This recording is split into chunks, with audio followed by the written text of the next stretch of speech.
मुझे पता है भज्जी, तू अपने मम्मी पापा से बहुत प्यार करता है और अब मैंने तेरे मम्मी पापा पे कसम चढ़ा दी है, तो अब हाथ मत उठाइए मुंह पे। अगर तूने अब मुंह पे हाथ उठा दिया तो तेरे मम्मी पापा जवानी में खत्म हो जाएंगे। तो तू बिल्कुल भी नहीं चाहेगा तेरे मम्मी पापा मेरी कसम से खत्म हो जाए। माँ ओ मेरी माँ, ओ मैं तेरा लाडला। अरे दुनिया में माता पिता का प्यार एक ऐसा प्यार है जो जिंदगी में बहुत कम मिलता है, और मुझे पता है दुनिया में तो सबसे ज्यादा किससे प्यार करता है, अपने मम्मी पापा से प्यार करता है। तो अब तू मेरे से हाथ भी नहीं लगा सकता। यार सरपंच बन गए तू, नेक अब खुशी मना। तू मुंह में गुच्चे कुछ बजाए जा रहा हो। अरे यार भज्जी, अब गुस्सा होने से कोई फायदा नहीं है, मन में लड्डू फोड़, दावत वावत करवा, गांव का सरपंच जो बन गया तू अब। और का तू बनता गांव का सरपंच? अरे तेरे को एक मौका मिला था सुधरने का, गांव की तरक्की करना और गांव के लोगों की नजरों में हीरो बनने का, पर तेरे तो मौका की ऐसी तैसी मार दी। 8-9 घंटा के अंदर तू बंदूक टांग के डोलने लगो कंधा पे कि अब मोटे बड़ा हीरो ना कोई। अब तू चुपचाप यह बात बता दे लोगों, या बंदूक लेके गांव में करने का आया तू? यहाँ तो कोई जंगली सुगर तो भाग ना रहा, तू वहाँ शिकार करने आया है। अरे भज्जी बेटे, ये गांव वालों को ही जंगली सुगर समझ रहा था, ये हमारा ही शिकार करने आया था यहाँ पर। बेटा डालो ये बंदूक पे। अरे भज्जी बेटे, हमसे ये कह रहा था कि अब गांव का सरपंच कालिया है, कालिया, और अब हर दिन तुम मेरे को 50 रुपए दोगे। 50 रुपए? क्या बात के 50 रुपए? अरे यू नवाब गांव को सरपंच ना बन गो तो या लिया हमसे हर रोज 50 रुपए मांगने की मांग कर रहा हो, और धमकी दे रहा हो हमको कि अगर किसी ने मेरे को रोज 50 रुपए नहीं दिए तो उसका इल्जाम बहुत गलत होगा। यू गांव की तरक्की लौड़ा करवाता, यू तो गांव में लूटने पे लग गो पहले दिन से ही। चौथ फ्री के आ रहे गांव बारे में 50 रुपए रोज की। तेरे मुन्ने भूल न जाना, तू अपने माँ बाप की कसम का फर्ज निभाना, तू कालिया पे हाथ न उठाना, तू अपनी कसम भूल न जाना। माँ कसम चढ़ा दी है मैंने तो पे, और फिर भी तुम मुंह पे हाथ उठाने की कोशिश कर रहा है। अरे माँ बाप एक बार ही मिलते हैं जिंदगी में, एक बार। अरे अपने माँ बाप की थोड़ी बहुत फिक्र नहीं है क्या तेरे को, जो तुम मेरे पे बिना कुछ सोचे समझे ही हाथ उठाने की कोशिश कर रहा है? भूले मत, तेरे मम्मी पापा की कसम चढ़ाई है मैंने तो पे। भज्जी बेटे, तुझे इस पे हाथ उठाने की कोई जरूरत नहीं है। अरे इसको जेल में चक्की पिसवाने के लिए इतना ही काफी है जो हाथ में ये बंदूक लेके आ गया, और इसने अपने जेल के दरवाजे तो तब खोल दिए थे जब ये गांव वालों को धमकी दे रहा था। अब तो ये कई सालों के लिए अंदर जाएगा। पुलिस वालों के लिए इतना ही सबूत काफी है इससे जेल में चक्की चलवाने के लिए। बेटा कालिया अब लेकर जाएगी तेरी डॉनपंथी जेल के अंदर। बड़ा डॉन बन रहा था ना तू गांव वालों के सामने, अब खाइयो बेटा तू जेल की हवा। मैं बस तुम सब गांव वालों से एक बात कहना चाहता हूँ, तुम सबको तुम्हारे मम्मी पापा की कसम है, अगर कोई से मेरे पीछे आया तो भाग बेटा, कहाँ तक भागेगा? 24 घंटा तक ही रह बस मम्मी पापा की कसम, कल फिर पकड़ लूंगा तुझको मैं। अरे अब गांव के सरपंच से तू बच नहीं सकता कालिया। अब कल जब भी तेरे को भज्जी पकड़ेगा ना तो पहले से ही तैयारी से आएगा भज्जी, आंटी लिली बना के। आंटी लिली ते कसम ही ना चढ़े, तू चढ़ाता रहियो कसम, मैं मुंह पे चढ़ेगी ना कसम, फिर तेरी छूतर फेंकूंगा फिर मैं। करियो माँ कसम ना माँ कसम। गाँव वालों भूल जाओ इस कालिया को, ये कालिया आज ना कल तो पकड़ा ही जाएगा। भज्जी उन गांव वालों से बिल्कुल भी नाराज नहीं है जिन्होंने मेरे को वोट नहीं दी है। अरे कभी कभी होता है ऐसा जो तुम कालिया के बहकाए में आ गए। भज्जी इस बात से बिल्कुल भी नाराज नहीं है। मैं आप सबका शुक्रिया अदा करता हूँ जो आप सबने मेरे को मिलकर गांव का सरपंच बनाया, और अभी भज्जी आप सबके सामने हाथ जोड़कर शपथ लेता है कि मैं गांव की छोटी से छोटी समस्याओं को दूर कराऊंगा। मैं गांव में दिल से मेहनत करूंगा, दिल से, और अपने गांव को बहुत आगे ले जाऊंगा। शुक्रिया आप सबका मेरे को सरपंच बनाने के लिए। अरे भज्जी जवान का कड़वा है पर दिल का बहुत अच्छा है, ये आगे चल के पता चलेगा तुम सबको। तो आज बस मैं इतना ही कहना चाहूंगा, कल सूरज उगते ही मैं गांव की तरक्की करने लगूंगा। हर एक घर में जाकर पूछूंगा कि बताइए आपके घर में क्या समस्या है, और भज्जी उस समस्या को जल्दी से जल्दी दूर करने की कोशिश करेगा। धन्यवाद आप सबका मुझे सरपंच बनाने के लिए। अरे सरपंच हमारा कैसा हो, भज्जी हीरो जैसा हो। अरे सरपंच हमारा कैसा हो, भज्जी हीरो जैसा हो। पापा पापा, कहाँ हो तुम? मम्मी, कोई समझ दिख रहा, कहाँ गए सब? अरे मम्मी पापा सामने तो आओ, आज तुम्हारा बेटा भज्जी आपको एक नई खुशखबरी देने वाला है। अरे आपकी छाती चौड़ी हो जाएगी ये बात सुनकर। कहाँ हो तुम? बधाई हो बधाई मेरे छोटे भाई। बधाई हो मेरे छोटे भैया, बधाई हो, तू गांव का सरपंच बन गया। कांग्रेचुलेशन। अरे मुझे पहले ही पता था कि मेरा बड़ा भाई गांव का सरपंच जरूर बनेगा। और मोकू का मम्मी पापा ने भी भरोसा तो पे। सही बोल रहा हूं ना मम्मी पापा? अरे खज्जी बेटे बिल्कुल सही बोल रहा है तू। हमें तो पहले ही भरोसा था अपने भज्जी बेटे पर। बहुत अच्छा काम किया है भज्जी बेटा तूने। अरे सरकारी नौकरी ना सही तो गांव का सरपंच तो बन गया तू। ये भी मेरे लिए बहुत खुशी की बात है। पापा यह बात तो मैं मान लूंगा मैं कि तुमको और मम्मी को बहुत खुशी हो रही होगी मोकू गांव का सरपंच बनते देख। पर यह बड़े भैया की बात है बिल्कुल ही भरोसा ना मोकू। यह बात को भरोसा ना मोकू कि यह को खुशी है रही होगी मोकू गांव का सरपंच बनते देख। यूं तो खामखा की मुस्कान लेके बैठा अपने मुंह पर, यह तो बिल्कुल भी खुशी ना है रही होगी। यूं तो फुकरा होगा अंदर ही अंदर। आ तो खून सूख गया होगा या कोई यह बात सुनकर कि मैं गांव का सरपंच बन गया। ऐसी बात मत कर मेरे छोटे भाई, ऐसी बात न कर। पापा यह बड़े भैया से पूछिए यानी सरपंच की वोट कौन को दी? अरे भज्जी बेटे तेरे को ही वोट दी होगी तेरे बड़े भाई ने, और किसको वोट देगा? ऐसी बातें क्यों कर रहा है तू? पापा ऐसी बात मैं या लिया कर रहा हूँ, तुम एक बार यहाँ से पूछो तो सही यानी कौन को वोट दी, मोकू दी या कहीं और को दी? पूछो यहाँ से बस एक बार। खज्जी बेटे बता दे भज्जी को तूने किसको वोट डाली थी। बता दे अपने छोटे भाई को। तूने दूध का ही बटन दबाया था ना, दूध पर ही वोट डाली थी ना तूने? वो पापा वो ऐसा हुआ, वो मैं है ना काय को वो मैं ऐसा कर रहा हूँ, साफ साफ बता देना तूने काय पे वोट डाली।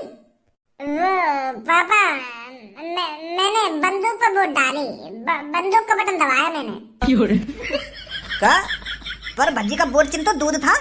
अब पापा तुम भी ऐसी बात कर रहे हो कि भज्जी का वोट दूध हो ना दूध हो, या पता नहीं मेरी वोट चिन्ह का। इसने जानबूझकर मेरे को वोट नहीं दी थी। अरे ये चाहता ही नहीं था कि मैं गांव का सरपंच बनूं। अभी कुछ टाइम पहले कालिया गांव का सरपंच बन गया तो यूं मेरी खिल्ली उड़ा रहा कि सही हो तू खामखाली खड़ा हुआ गांव बारे पहली पता ही कैसे नहीं ऐसा ऐसा कर रहा होते यूं। अरे पापा ये तो जले पर नमक छिड़क रहा था, नमक। है रे इतनी दुश्मनी है तुमको अपने छोटे भाई से? इतना फुकता है तू अपने छोटे भाई से?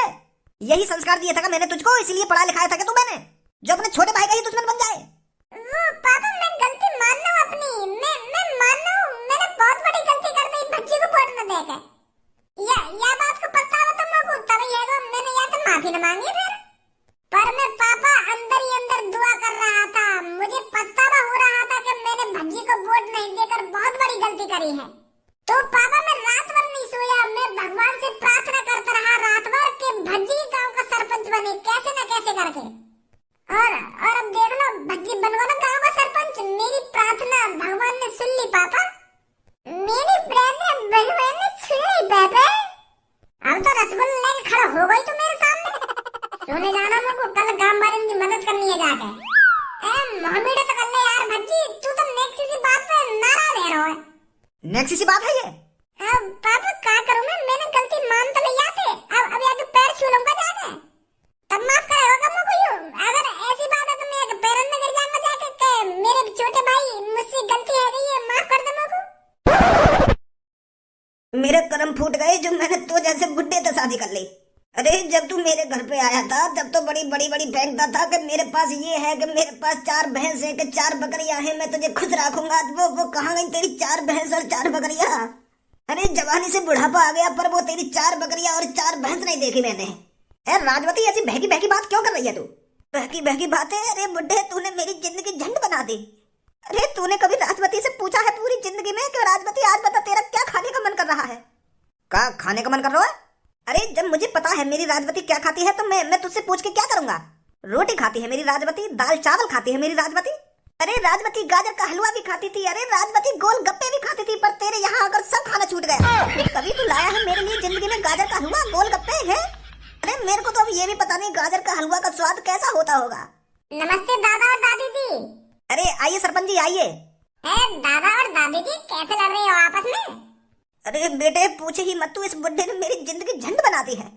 मेरी तो किस्मत फूटी थी जो मैंने इससे शादी कर ली। अब राजवती बहुत देर है तो बहुत बकवास कर रही है तू। सुबह से रोज मुंह फुला के बैठ जाएगी, रोज मुंह फुला के बैठ जाएगी दंगो दुकान पे। अरे बुड्ढे यूं मत सोच के बूढ़ी मैं हो गई हूँ, बूढ़ा तू भी हो गया है तो तेरे कान ही कान बजा सकती हूँ अब भी मैं। फिर बैठे मिलेगा जवानी की तरह एक कोने में। अरे भूल गया क्या उन दिनों को जब मैं तेरे कहानी कान बजाती थी? दादी काय को गरम है रही हो तुम दादा दिन में? अरे बेटे पूछे ही मत, इसने मेरी जिंदगी झंड कर दी है। ना मेरे लिए कुछ खाने को लाता है, ना मेरे लिए कुछ पीने को लाता है, बस इस घर में पड़ी रहती हूँ, टूटे फूटे घर में। अरे दादी जी परेशान मत होइए, अब बिल्कुल भी टूटे फूटे घर में नहीं रहोगी। मैं सरपंच किस लिए बना हूँ? मैं इसलिए तो सरपंच बना हूँ ताकि आपके टूटे फूटे घर को पक्का बनवा सकूं। बताओ दादी जी क्या समस्या है तुम्हारी? हम वो समस्या लिखेंगे, फिर वो समस्या दूर करेंगे जल्दी से जल्दी। पक्का घर बनवाने तुम्हारे लिए? बेटा मुझे पक्के घर की अब कोई जरूरत नहीं है। मुझे बस इस बुड्ढे से छुटकारा दिला दे तू। मैं तेरा ये एहसान जिंदगी भर नहीं भूलूंगी बेटे। बस इस बुड्ढे को मेरे से दूर कर दे तू। मेरा तलाक करा दे इससे। दादी जी कैसी बात कर रही है तुम दादा जिनसे तलाक लेना चाह रही हो, और वो भी या उम्र में? अरे तुम चिंता मत करो, मैं तुम्हारे लिए एक आलीशान घर बनवाऊंगा, पक्का लेंटर वाला घर बनवाऊंगा तुम्हारे लिए। मैं तुम्हारे महोदय ये बूढ़ी उम्र में ये तलाक वाली बात अच्छी न लग रही। अरे बेटे तू गांव का सरपंच है ना? हाँ। तो तू गांव वालों की समस्या दूर करने के लिए गांव का सरपंच बना है ना बेटा? हाँ। तो बेटा मेरी समस्या ये बुड्ढा है, इसे दूर कर दे मेरे से। मुझे तलाक चाहिए इससे। क्या करें अब? गलत आगे दिखे यहाँ पे। चलो दादी जी हम ये तुम्हारी समस्या दूर करेंगे। मैं लिख लेता हूँ अपनी डायरी में। ओए कौन है ऐसा लगाऊंगा हमारे घर के मामले में मत पड़े तू। अरे मेरी बुढ़िया का तो दिमाग सटी आगो बुढ़ापे में के मैं ये समस्या तुम्हारी डायरी में लिख लेता हूँ। तू मेरा तलाक कराएगा इस बुढ़िया से? दादाजी वो तो मैं ऐसे ही सोच के बताएंगे, आ रहे हैं अभी। बता ऐसे ऐसे काम करने पड़ेंगे हमें सरपंच बनके। वो बुढ़िया तलाक ही करवा रही है अपने बुढ़ापे में, अपना घर पक्का बनवावे, अपने घर की सड़क पक्की करवावे, कुछ और परेशानी बतावे, पर वो तो डायरेक्ट यही कह रही है कि मेरा ये बुढ़ी तो तलाक करा दो। बुद्धि खराब कर दी खाम खाएंगे सुबह सुबह। हर कोई न हो बे ऐसा, वो बुढ़ापे में सटी आ गए दोनों। आवाज मार, घर में कोई है या नहीं? अरे कोई है घर पर, सरपंच जी आए हैं। हेलो अरे नमस्कार सरपंच जी, आइए बैठिए घर पर, मैं चाय पानी बनवाता हूँ। अरे अभी मेरे पास चाय पानी पीने का टाइम नहीं है। मेरे को अभी हर किसी के घर में डोलना है और उनसे पूछना है उनके घर में क्या समस्याएं हैं। अब तरक्की भी तो करवानी है गांव की, तो मेरे को डोलना पड़ेगा तेरे को। हाँ सही बात है सरपंच जी, सही बात है।